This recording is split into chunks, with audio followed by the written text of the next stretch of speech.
Millet Marvels, changing the way world eats by Tenali Double Horse.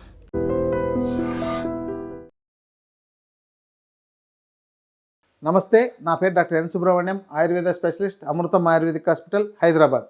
Gas trouble, చాలామంది acute gastritis అని, chronic gastritis అని జీవితకాలం మందులు వాడుతున్నారు.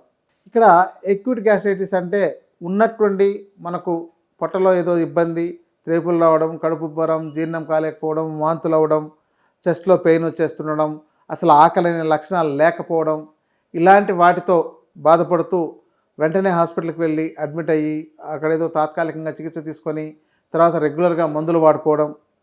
ఇంకొంతమంది క్రానిక్ గ్యాస్ట్రైటిస్ అయితే వాళ్ళకి ఏమవుతుందంటే కడుపులో మంట, నొప్పి రావడం, ఇక నిరంతరము ఏదో ఒక మందు వేసుకోకపోతే ఆరోగ్యకరంగా లేకపోవడం, ఇక కాలేయ సంబంధ సమస్యలు అంటే ఫ్యాటీ లివర్ కావచ్చు, ఇంకా లివర్ సిరోసిస్ కావచ్చు, ఇంకా ఇవన్నీ కూడా ఈ యొక్క సైడ్ ఎఫెక్ట్ లాగా ఇలాంటివి ఆ సమస్యతో బాధపడుతున్నప్పుడు మరికొన్ని యాడ్ అయిపోతూ ఉండడం, ఆహారం సక్రమంగా జీర్ణం కాలేకపోవడం, మోషన్ సరిగా అంటే విరేచనం సక్రమంగా కాలేకపోవడం, కడుపు ఉబ్బరం ఉండడం, అల్సర్స్ ఉండడం, కడుపులో కానీ పొట్టలో కానీ పుండ్లు తయారవడం, అంటే మీకు ప్రేవుల్లో వీటిలో పుండ్లు తయారైపోవడం, వీటి వల్ల ఏ కారము, ఉప్పు, పులుపు ఉండే పదార్థాలు తినలేకపోవడం, మంచి ఆహారాన్ని తృప్తికరంగా భుజించలేకపోవడం, ఇవన్నీ కూడా మీ పొట్ట సంబంధ సమస్యల కింద వస్తాయి. దీన్నే గ్యాస్ట్రైటిస్ అనొచ్చు. ఇక దీనికి మీ యొక్క లక్షణాలను బట్టి రకరకాల పేర్లు ఆధునిక వైద్యంలో ఉన్నాయి. ఆయుర్వేదంలో దీన్ని ఆమ్లపిత్తమని, అద్మానమని, ఇలా కొన్ని రకాల అజీర్ణము, అగ్నిమాంద్యము ఇలాంటి పేర్లు ఉన్నాయి. వీటితో ఇవన్నీ కూడా ఒక కోవ కిందకే వస్తాయి. ఇవన్నీ పిత్త సంబంధ సమస్యలు. ఈ సమస్యల్ని కేవలం మనం ఆహారము, జీవన విధానం ద్వారానే తగ్గించుకోవచ్చు. ఎందుకంటే మన యొక్క జీర్ణ వ్యవస్థ మనం బతుకున్నంత కాలము మనకు పనిచేయడానికే ఉంది, దాంతో సమస్యలు రాదు. ఆ రావడానికి కారణం మనకు ఆ జీర్ణ వ్యవస్థకి ఏం కావాలో అది ఇవ్వకపోవడం, ఏవి ఇవ్వకూడదో అలాంటి వాటిని ఇవ్వడం ద్వారా మన యొక్క జీర్ణ వ్యవస్థను పాడు చేసుకున్నట్లయితే ఇలాంటి గ్యాస్ ట్రబుల్ అని చెప్పగలిగే, గ్యాస్ట్రైటిస్ అని చెప్పగలిగే ఈ రకరకాల పొట్ట సంబంధ వ్యాధులు వస్తుంటాయి. అయితే ఇవన్నీ ఒక అబద్ధపు రోగాలుగా చెప్పచ్చు. నేడు ఏ కార్పొరేట్ హాస్పిటల్కి వెళ్ళినా మీకు చాలా రకాల పరీక్షలు చేసి దానికి కొన్ని పేర్లు పెట్టి ఆ పేర్లతోనే మీరు దాన్నే స్మరించుకుంటూ మీరు దాని జపాలు చేస్తూ ఉన్నారు.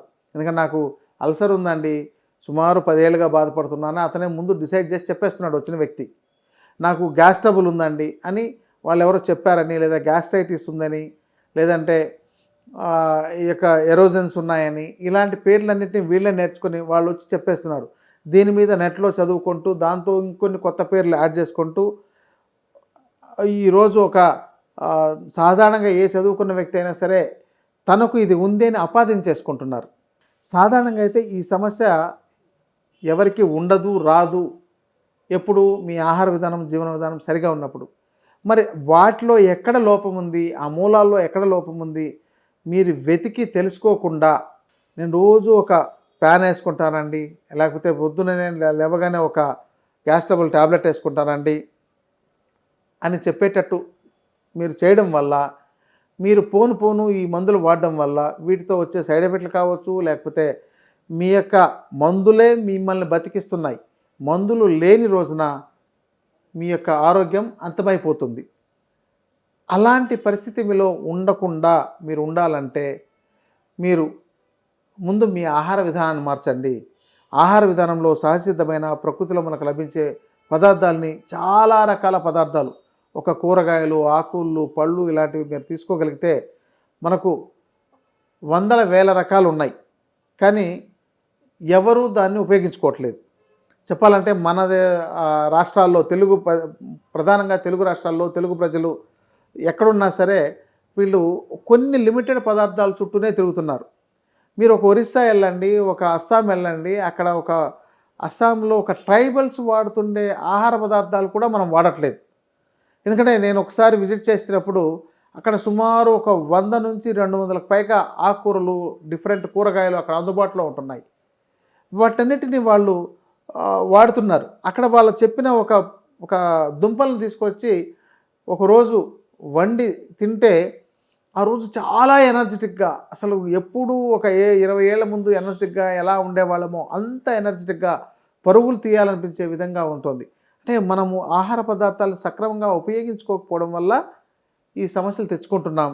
తర్వాత వచ్చిన సమస్యల్ని మళ్ళీ తొలగించుకోకుండా దాంతో సహజీవనం చేస్తున్నాం.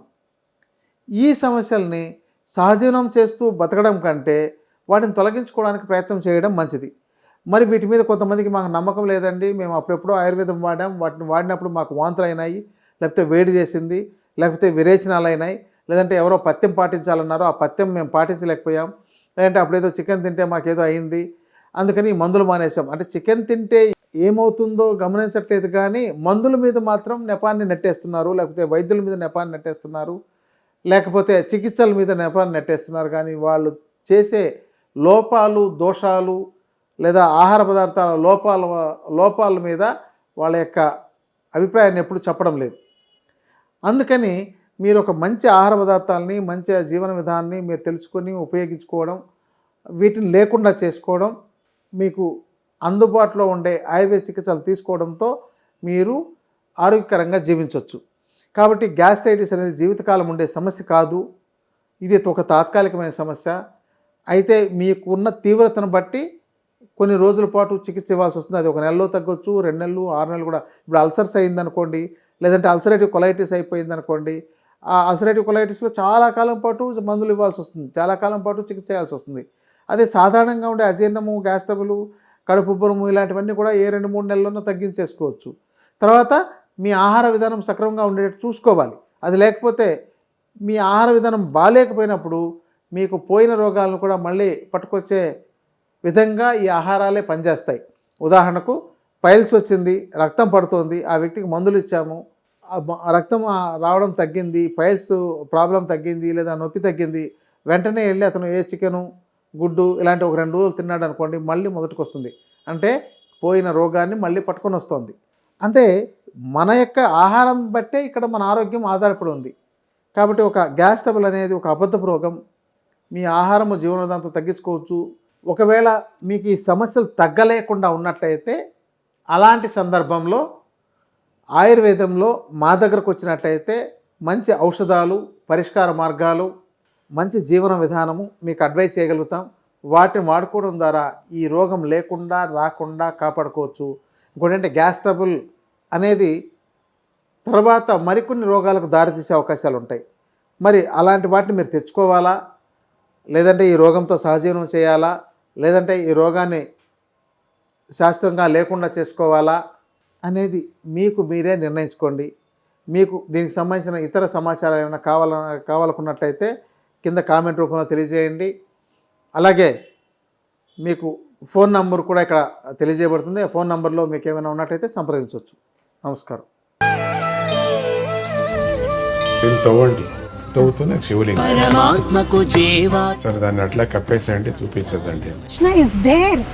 మూర్తి పూజ కాదు, సాక్షాత్ బ్రజేంద్ర నందన భగవాన్ ఉన్నారు మూర్తిలో. ఏమీ ఆశించకుండా ఆరాధించే వాళ్ళు కూడా ఉన్నారా ప్రభుజీ? నిజమైన భక్తి అంటే మనకు తెలియదు కాబట్టి